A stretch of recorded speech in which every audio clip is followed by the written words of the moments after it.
Who likes learning? Oh, that's good to have 5. 2 over here. Yes. One of the things that's really helpful for learning is curiosity, wondering how things work. There's probably some stories of people who pulled cars apart to fix them because they were curious and never got them back together again. Couldn't get them back together again, Christine? Exactly. Fortunately, my father was a motor mechanic and my son is as well, so that did help. I get a feeling there's a Mr. Bean thing somewhere where they put something back together and there were parts left over and he just threw them away, so makes you wonder. So how we learn, how we grow and how we learn is something that, in a sense, we celebrate today on Father's Day. And I wanted to introduce to you, if you haven't seen it already, the 70-20-10 rule about learning. 70-20-10. Of course, that adds up to 100. And I've got a diagram. I made it, hopefully. That's the one, yes. Okay, so the blue, let's start with the white. The white is formal training. That's 10% of our learning is formal training. The next one is other people, those who mentor us and help us. The things by watching people and learning from what people do is 20%. 70% is we learn through experiences. That's what's happening in the gospel reading that we had today. And it's important that as we think, and particularly as we think about children growing and about us growing in our faith and lifelong faith development, that it really is, a small portion is through formal training, 20% through other people, and it's our experience, our curiosity and learning as we go that is an important part of it. Now, Jesus came and met the disciples on the side of the lake, met the people on the side of the lake, and they were pushing him, wanted to know more about God. And he decided to get into the boat as they were pressing on him and go out a little way from the shore, and he taught the crowds from the boat. So that was a more formal learning opportunity, maybe more like from other people, the 20% of formal training. I wonder what Peter learnt from watching, listening to Jesus teach. He was not the audience in particular who was asking for the learning, but it was his boat and he would have been there. Wonder what he picked up from what Jesus had said. When Jesus had finished speaking, he said to Simon, "Put out into the deep water and let down your nets for a catch." Because they'd been fishing all night and they had caught nothing. That's what we used to catch too. Actually, it was very easy to catch nothing. Much simpler than trying to catch something, even if we had tried. Let down your nets. Simon said, "Master, we've worked all night long, but we've caught nothing. Yet if you say so, I will let down the nets." Who did he call Jesus? Master. So maybe he did learn something from what Jesus was teaching. He recognised that Jesus was someone who was not just saying facts about God, but was talking about people's experience of God. Someone who knew what they were talking about, someone who lived out what they were talking about.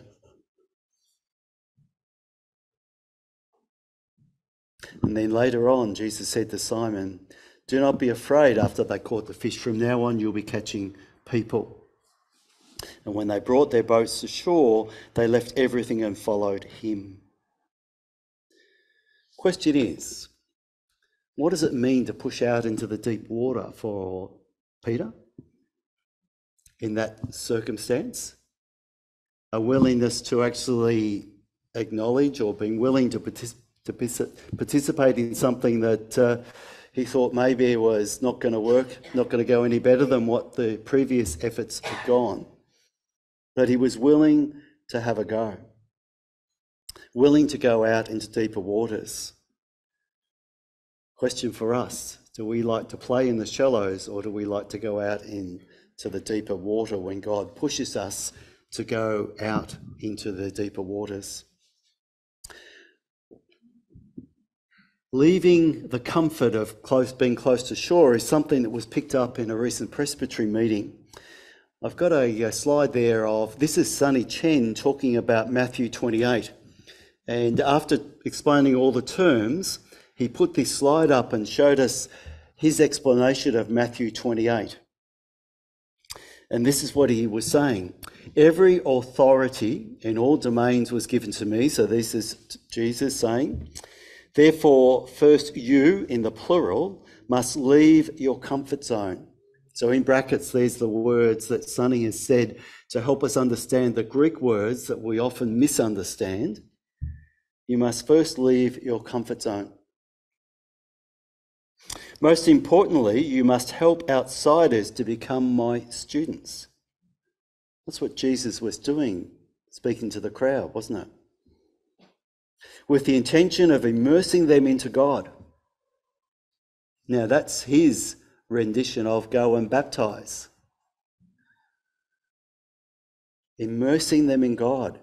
Different way of looking at what baptism is symbolising in the sacrament of baptism. Immersing them in God and teaching them to keep all my commands. And behold, I am with you always to the end of the age. I'm with you always to the end of the age. So Jesus was saying to the disciples as they stood on the mountain looking over the sea, that they needed to go and leave their places of comfort, their comfort zones, and go out.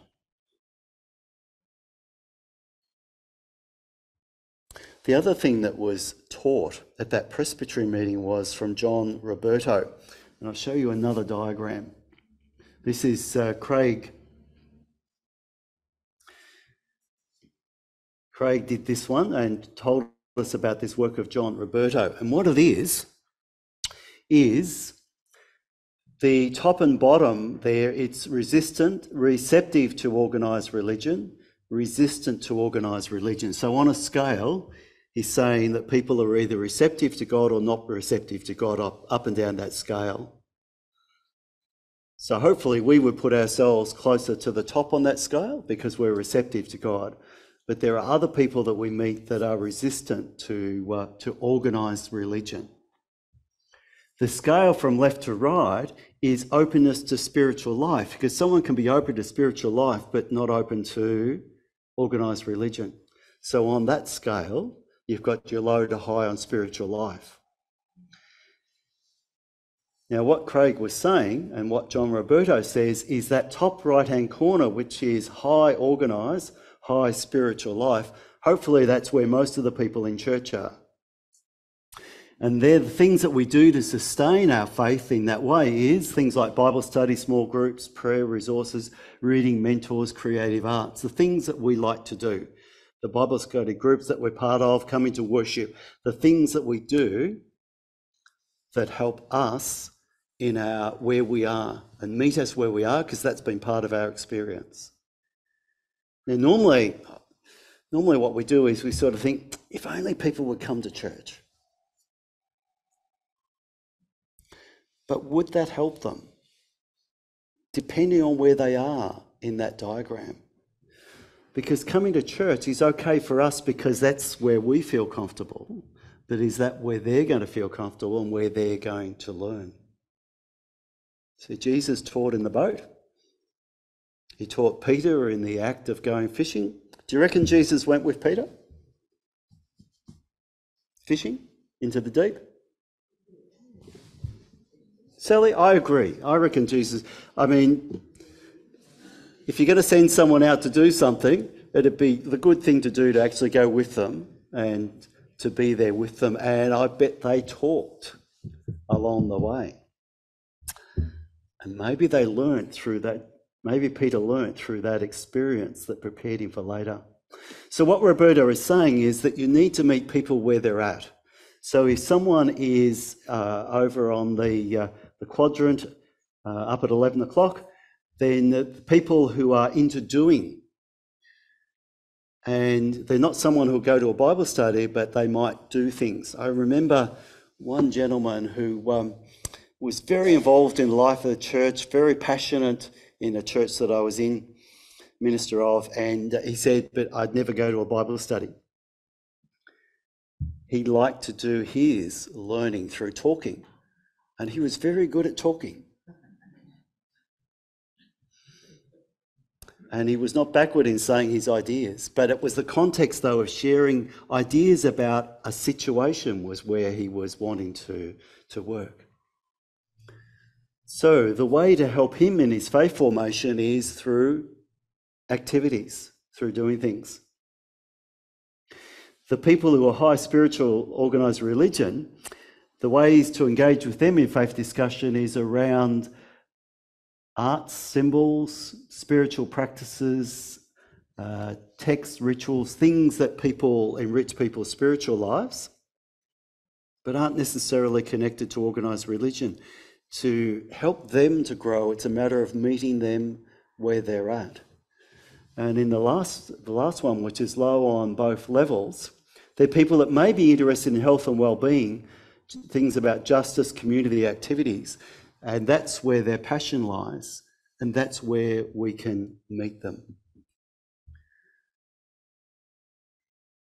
And if we're willing to listen to where they're at, we can discern how we connect with them and how we might encourage them in their faith development and in their growth. So, as we think about mission, remember a little while ago I was saying about engaging in activities that the community would be interested in, that we could engage with them and developing relationship? This is what Roberto is talking about. Because in the end, he says it's the relationships that's the key to the learning process. It's developing the relationship that's the key. You see, that's what, with my dad, doing things together in a relationship was the key to being in the opportunity for actually talking about deeper things and learning. That was what Jesus was doing with Peter in the boat, encouraging him to push out. The question is whether we really just want to roll our trousers up and splash in the shallows, so to speak, or whether we are willing to push out of our comfort zone and to see where God is leading us and calling us to go and to be. And to follow Jesus out there. Because just as Jesus was with Peter in the boat, according to Sally and I, he's with us as we go out as well.